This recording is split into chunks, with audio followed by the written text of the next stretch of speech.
Hello and welcome back again to the Kit Locker with me, Simon Roberts. And me, Jason Blackson. I said in between that. I was supposed to say... I ran over. We got that it's wrong, very didn't we? unprofessional. It's terrible, isn't it? We should really rehearse this, shouldn't we? We're still practicing this. This is all new to us. It is very new to us.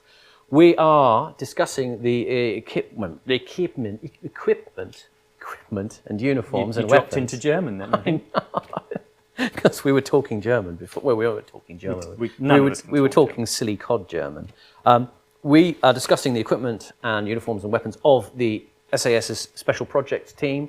This period in the early 80s, after the Iranian embassy siege, around 1980, 81, 82, 83, maybe a little bit 84, which is changing over time. Is this just a list of numbers I beginning sort of with thought 8? I just liked all of them. Yeah. I just wanted to mention all of them. Sort of most of the 80s then. Okay, back to me now. This is obviously another key item of personal protective equipment which a soldier in this role will need, and that is a set of Kevlar body armour. What can you tell us about Kevlar as someone who has manufactured and handled goods made in Kevlar? Kevlar is a fibre they call a para-aramid, man-made fibre, very strong. You know, they've always said, oh yes, it's stronger than steel. It is very strong. Kevlar thread has got a very high breaking strain. Yeah. Itself, when woven into a sort of matting and put in multiple layers, is very, very effective at stopping sort of so you take smaller caliber pistol rounds, 9mm from MP5, for instance, will actually, that Kevlar matting will stop that by providing a way for the energy to transfer out of the bullet to spread. Yeah. The energy goes into the vest. And importantly, not into you. That's right. It's a very effective. It's been proven as a very, very effective way of. So when you see Kevlar, you see it's like these kind of thin, the actual thin sheet of woven yellow mesh that's very tightly woven. Then it's laminated together in successions of sheets. Maybe I don't know how many for a vest like this. This 20 perhaps. 20 sheets. Yeah. So as Jason says, this would stop usually as a soft Kevlar armor on its own. A 357 or a 9mm bullet. 9mm. Some fragments that they call V50. It's classed as V50, like fragments from small grenades, perhaps an explosion, etc. So it provides a level of protection to the vital organs, basically. Yeah. And essentially, as you see, it is again another kind of vest. Gilet type arrangement in a sense. It's a couple of enclosures for the Kevlar pads. This one is made by Meggitt Composites and it's known as Bristol Armour. This is a sort of pretty much a standard pattern for special forces and a lot of police vests at this time. You'll see the Royal Ulster Constabulary in Northern Ireland at this time wearing these sorts of Bristol Armour vests. In fact, I think this one may have come from Northern Ireland. Yeah. This is something I got on eBay, but it's the same pattern as was used at the Iranian embassy siege and was carried on probably for a little time afterwards as well. It feels very puffy compared to modern armours. It feels like there's quite a lot of air between the layers. Yes. It sort of reminds me of a buoyancy aid. Yes, that's the word I'm looking. It's got that sort of feel, but obviously it's not. It's quite thick. Whereas, modern armours are a lot thinner, lighter. This seems quite bulky. Yeah. And this would have been worn under the suede vest that we covered in the last video. That's right. Yeah, this is, I mean, a very crucial sort of thing that you're wearing here, because the main interest for me in these vests actually is, as you say, they are built with a completely enclosed pattern of Kevlar soft plate. Yeah. And so there's no way of getting that out. Not really, no. I did have an old vest, though, that I took apart at one point to re-sew the enclosure because it was coming apart. And I took the panel out, and the panel is pretty plain in itself. But the interesting thing is these Bristol vests were also padded with a little sort of quilt of duck eiderdown, which is interesting. So that's probably what that puffiness is then. Yeah, I'm not quite sure. It was literally like a little pillow duvet kind of Was the Kevlar inside a yellow colour? I don't actually recall. It probably was, though, Yeah. like a raw Kevlar panel, just stitched Yeah. and, as I say, enclosed. Later vests, of course, developed the idea of what's called a trauma plate, of a sort of former, which is attached to the Kevlar inside of the vest to help, as Jason says, spread the energy load of the bullet. And to, I mean, that's probably what that downy sort of thing. It could have been part providing a level of comfort, perhaps, or just displacement from the body, even to spread the load. But I mean, the interesting thing is it feels very nylon-y. Yeah.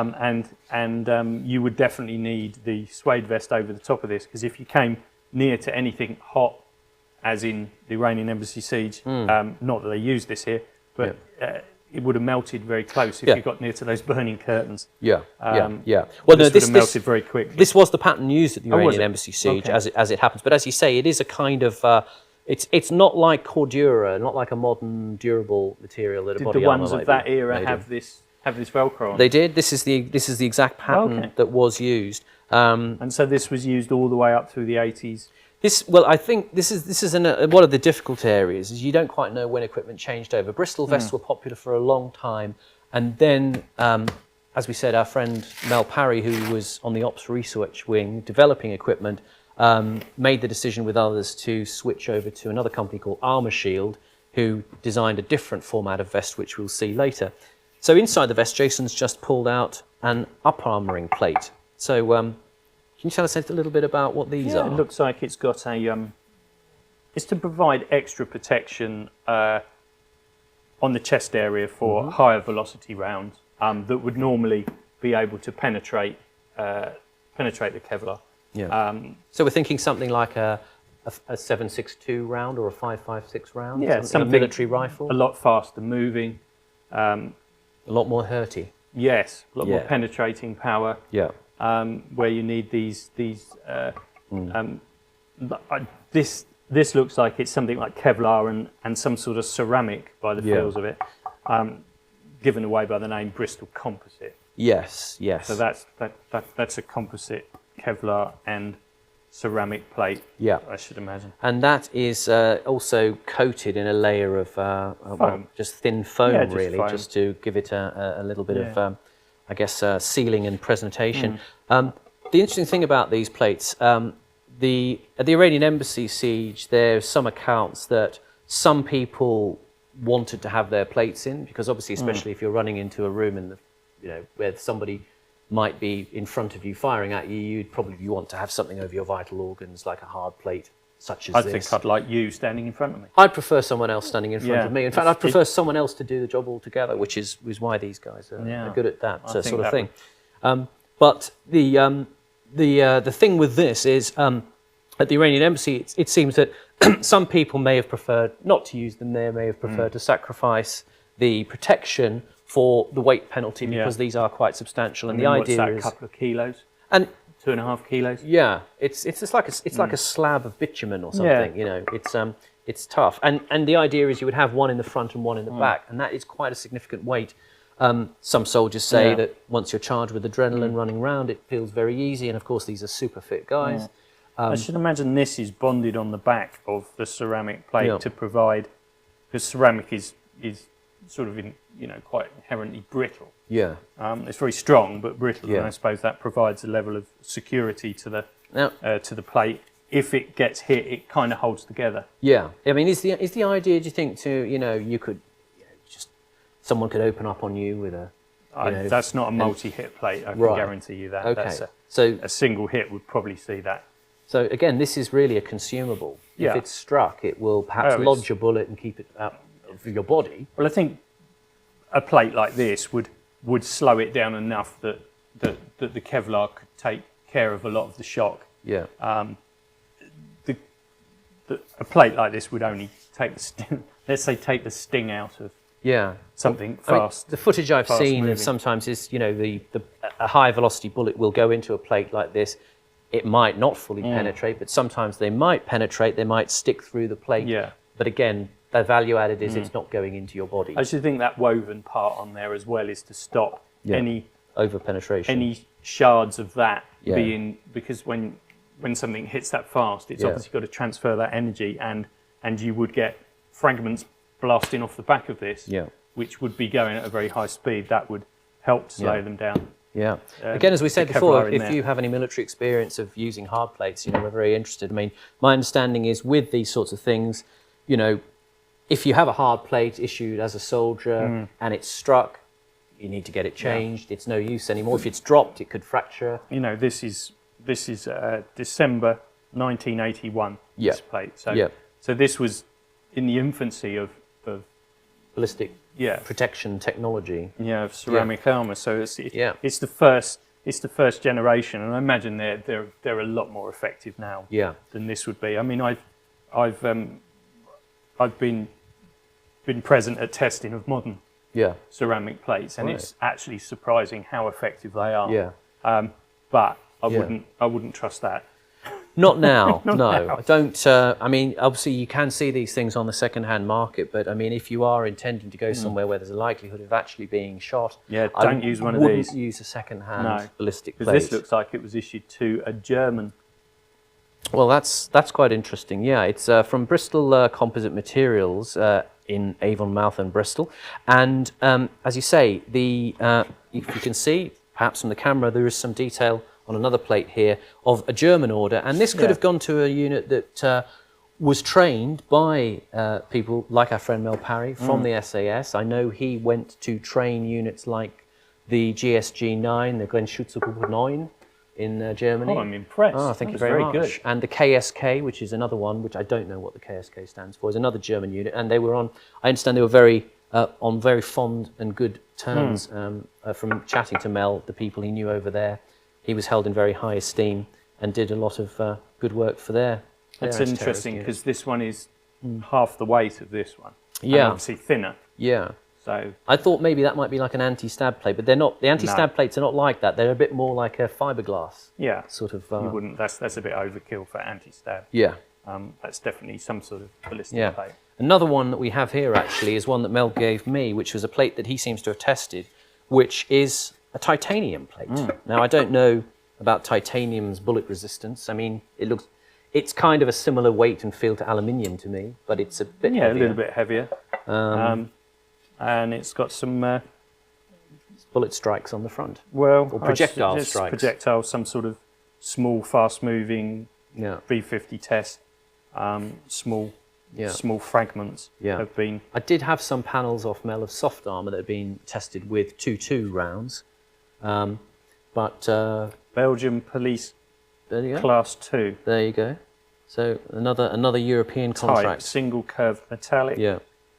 NATO stock number not applicable. Yeah.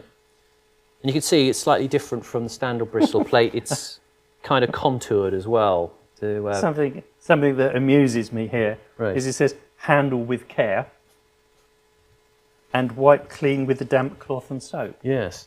I always find it interesting that they put this side towards body. Well, just in case you're confused about which. You put it that way. Yeah, well, it kind of wouldn't work quite as well. But there you go. There's a range of hard plates that you can see here with this Bristol Armour Vest. I mean, it's... Should we try it on? Well, yeah, go on then. Why don't you try it on? I'll try it on. Yeah. So essentially, we can sort of... Let's see how heavy it is. Set the shoulder pieces there. And if you like, I can... Assist me, please. I can come up behind you. Assist me. So to speak. Over the head. There you go. And then we can wrap around. Oh, that's lovely. It's keeping me lovely and warm. Yeah. It's not a body warmer. You know. I think it's quite stylish. So how does that feel? Yeah, it feels... So it's a bit, It's move around in it, yeah. Do you want to put a plate in and see what that's like? Put a plate in. So proper plate. We have a sleeve on the front of the vest where you can stick a plate at the front. There's also one at the back. We'll put one in there and just hoik that up a bit. Yeah, that's getting heavier now. If you turn around, we'll stick one in the back.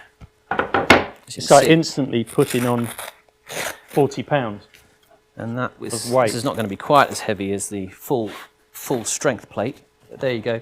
In terms of the ergonomic feel and, can move around, but even I've just put it on and I feel quite, I can feel myself warming up. And I mean, sweating with all this nylon. the one thing I find is you can't really bend over very easily unless it's tailored specifically to a point where, you know, it meets the middle of you. I think it needs to come up a bit as you bend over it. Yeah, it just sort of digs into you. Wow. But again, I guess, you know, That's very nice. it's better than a string vest. I think I might wear it out tonight. Yeah, well, it's very fetching on you. Do you think so? Do you think it's slimming? The colour is definitely flattering. Definitely me. You know. Oh, yeah. Okay. Well, I like that then. There we go. There you go. That's a Bristol Armour vest that would have been used in the early 80s. As I say, probably till around 1984 or so, perhaps. Not sure on the date as to when they changed over, but we'll see another Bristol Armour vest a little later on as well. But I think this has been expertly modelled. Oh, there you go. Thank you very much. Thank you very much. Our delightful model here, Jason, is showing off the Bristol Armour vest. Thank you very much for tuning in to the Kit Locker. We'll be back with another episode very shortly. Bye. Bye.